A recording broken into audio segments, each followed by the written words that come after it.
출애굽을 위한 하나님의 준비로서 모세의 출생에 대해서 제가 먼저 말씀을 드리고요. 이어서 아까 드렸던 주제 말씀처럼 하나님의 구원 역사에서 사람이 하는 일과 하나님께서 하신 일, 여기에 대해서 말씀드립니다. 또 한 가지 시간이 허락되면 모세의 출생과 관련된 구속사적 관점에서 한번 또 이 본문도 생각해 보려고 합니다. 그럼 먼저 출애굽을 위한 하나님의 준비로서 모세의 출생을 우리가 한번 살펴보십시다.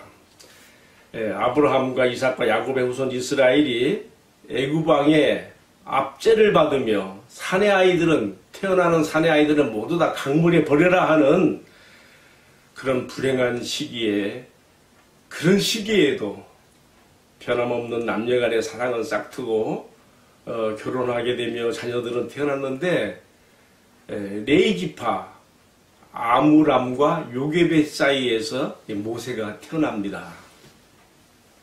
이 부부가 모세를 낳기 전에 이미 아론이라는 아들과 미리암이라고 하는 딸을 가졌던 것을 보면 모세는 애굽 왕의 산하 제한 정책이 가장 혹독한 불운한 시기에 태어난 것을 우리가 볼 수가 있습니다. 이 준수하게 생긴 아이를 3개월 동안이나 그 성장 과정에서 그 울음소리가 밖으로 새나가지 않게 숨겨가면서 키우며 조심했던 것을 보면 이 가족의 그 마음 졸임과 고통과 슬픔이 얼마나 컸던 것인가를 느끼게 됩니다. 그러나 이제 더 이상은 숨길 수 없게 되었을 때에 어떻게 했습니까? 그들은 나일강에 가서 파피루스 갈대를 꺾어다가 상자를 만들고 그 안에 역청과 나무진을 발라서 방수 처리가 되도록 한 다음에 자신들의 사랑하는 아들을 그 안에 담아서 나일 강물에 떠나 보내야 되는 이 정말 고통스러운 순간을 맞이하게 됩니다. 이제 이 상자 속에 담긴 아이의 운명은 오직 하나님의 손에 맡겨질 수밖에 없었습니다. 그런데요, 우리 하나님은 놀라우신 하나님이세요. 이 아이가 나일 강물에 이 아이가 담긴 상자가 강물에 떠내려가기 전에 아직 갈대 사이에 있을 때에 하나님께서 그 바로의 궁중에 있는 바로 왕의 딸 공주의 마음속에 내가 강가로 모욕하러 가고 싶다는 마음을 갖게 만드시고, 또 시녀들을 데리고 강가 왔을 때 그녀의 눈에 이 갈대 상자가 눈에 띄게 만드시고, 또 호기심이 유발되어서 시녀를 불러 그 상자를 가져오게 하여, 그리고 그 상자를 열었을 때에 그 아기가 우와 하고 우는 모습을 볼 때 그 마음에 불쌍히 여기는 마음을 하나님께서 갖게 만드시고 동정심을 유발시키시며, 이 아이가 히브리인의 아이인 것을 알면서도 나의 아들로 키우고 싶다는 그런 강한 욕구를 갖게 하시니, 모든 것 다 이건 하나님께서 하신 일이고 이 아기의 생명을 보존하게 하신 것을 볼 수가 있습니다. 그리고 또 마침 여기서 끝나면 안 돼요. 또 어떤 일이 있어야 돼요? 이 아이가 어려서부터 히브리인들의 하나님 여호와에 대한 신앙을 가져야 되고 자기 동족 이스라엘의 구원을 위한 동족의식도 생겨야 되거든요. 어머니의 교육이 필수 아니에요? 그러니까 멀리서 갈대숲에서 일이 어떻게 되는가 지켜보던 누이 미리암이 얼른 공주에게 달려가서 공주에게 내가 이 아이를 위해서 공주님을 위해 젖먹일 유모를 불러드리리까? 하나님께서도 그 마음을 움직여서 그렇게 허락하게 하시네. 달려가서 친엄마를 데려다가 여기 엮게 되는 것이죠. 여러분, 이 모든 일련의 과정이 퍼즐처럼 맞춰지는 이런 모습을 보면서 하나님의 그 섭리 가운데 일하심의 원리를 보게 됩니다. 가장 중요한 것은요, 이제 이 아이가 친어머니 요게벳의 젖가슴에 안겨서 젖을 먹으면서 눈과 눈을 마주하여 히브리인들의 신앙 교육으로서 여호와 하나님을 배우게 되었다는 것과, 그리고 지금 그의 동족들이 노예로서 비참하게 살아오고 있지만 모세의 마음에서부터 동족의식이 싹트게 만들었다는 것. 이게 굉장히 중요한 것이죠. 물론 이제 이후로 모세는 젖을 떼게 되고 바로의 궁중에 공주의 딸로서 이렇게 애굽의 모든 엘리트 학문을 다 거치면서 또 무술도 거치면서 정말 지도력을 치게 되는데 놀랍지 않습니까? 하나님께서 적의 심장부에서 지금 자기 백성 이스라엘을 압제하고 있는 애굽이라는 그 적의 심장부에서 하나님의 자기 백성을 구원할 인도자를 구원자를 양육했다고 했으니 여러분 우리 하나님의 일하심은 너무 놀라워요. 그렇죠? 예.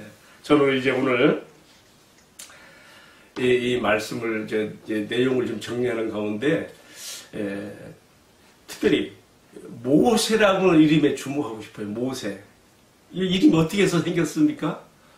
젖을 떼고 모세를 그때는 이름이 모세가 아니죠. 이 아기를 데려갔을 때 바로의 공주의 딸이 내가 이 아기를 물에서 건졌으니 모세라 하니라. 물에서 건졌다는 의미예요. 근데 여러분 이 모세라고 하는 이 이름 속에요 또 굉장히 또 깊은 뜻이 있어요. 장차 하나님께서 자기 백성들을 출애굽시키셔서 홍해 물속에서 그들을 건져내시고 구원하시는 이름이 이 모세의 이름 속에서 이미 에피적으로 담아 있는 것이죠.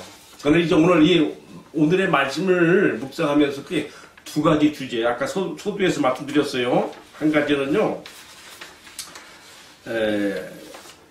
구속사적인 관점에서 우리가 이 본문을 어떻게 접근할 것인가 하는 거하고 또 한 가지는 모세의 생명이 보존되고 양육되는 과정을 보면서 사람이 하는 일과 하나님이 하시는 일, 하나님의 구원 역사에 사람이 하는 일과 하나님이 하시는 일이 상호 작용하여서 아름다운 결과를 이루낸다는 것을 말씀하고 싶은 것입니다. 그럼 먼저 모세의 출생과 관련된 구속사적인 관점을 생각해 보십시다. 출애굽과 관련된 모세의 출생은 매우 큰 의미를 담고 있습니다. 왜냐면요, 이 모세야말로 장차 하나님의 백성 이스라엘을 애굽의 압제에서 400여 년의 그 종사일을 종식시키고 이끌어내는 구원자로서 역할을 하게 되며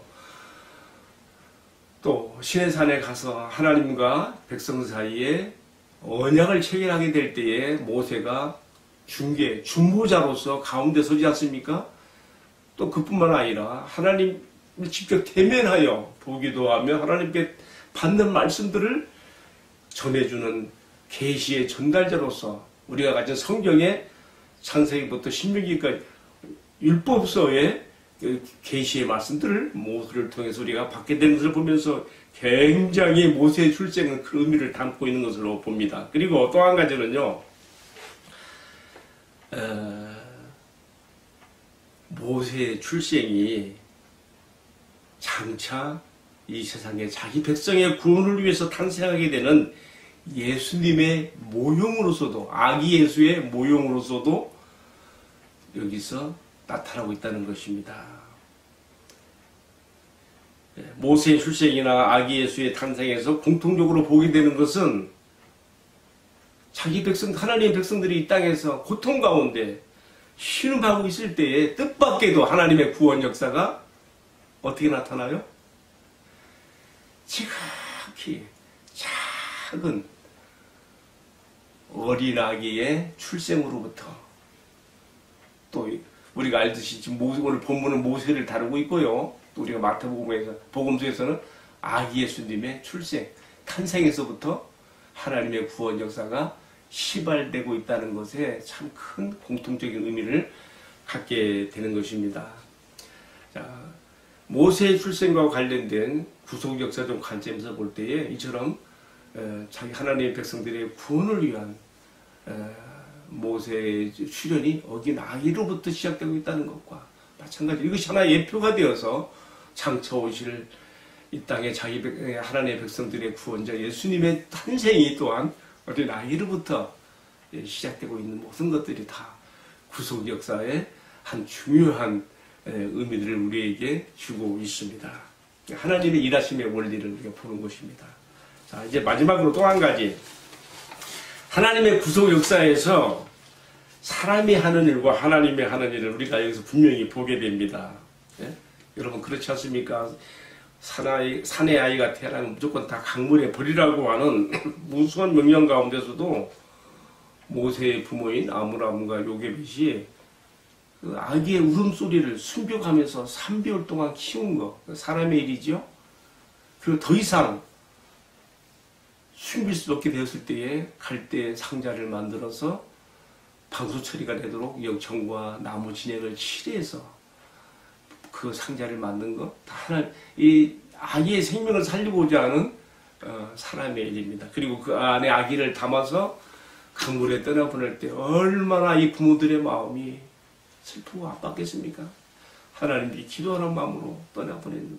그런데 그 누이 미리암이 또 갈대숲에 숨어 있다가 이 모든 과정을 지켜보는 가운데 공주에게 달려가서 또 공주에게 이야기하여 아기의 엄마, 친엄마, 요게벳을 연결시킨 것. 이 모든 것들의 일련의 과정들이 바로 사람 편에서 하나님의 일하심이 역사가 나타나기 전에 사람 편에서 하였던 일들인 것을 우리가 보게 됩니다. 한편 이제 하나님께서 하신 일도 우리가 본문에서 보게 되지요.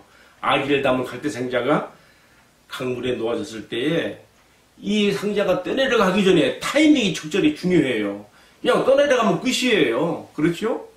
하나님께서 공주의 마음속에 더운 걸 느끼겠는가, 궁중이 답답했는가, 야, 강가로 모여가러 가고 싶다, 그런 마음이 들게 만들었다는 것이죠. Just time, 적정한 시간에 강가로 나와서 또 그의 눈이 갈대 숲 사이에 있는 이 상자를 발견했다는 것이죠. Just doing가 하나님께서 그렇게 하게 하신 것이죠. 그리고 호기심이 유발되어서 상자를 가져오게 한 것. 그리고 상자를 열어서 한 어린아이가 울고 있을 때 불쌍히 여기는 동정의 마음이 유발된 것.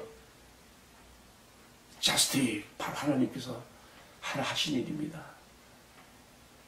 하나님 그 마음을 움직이셔야 돼요. 히브리인의 아들인 것을 알면서도 자기 부왕 아버지가 히브리의 모든 사나이들 강물에 버리라는 것 이 공주도 알았겠지요. 그 지엄한 명령을 거역하면서까지 이 아기를 자기 아들로 삼겠다고 하는 그 마음을 가진 것 하나님께서 하신 일이죠.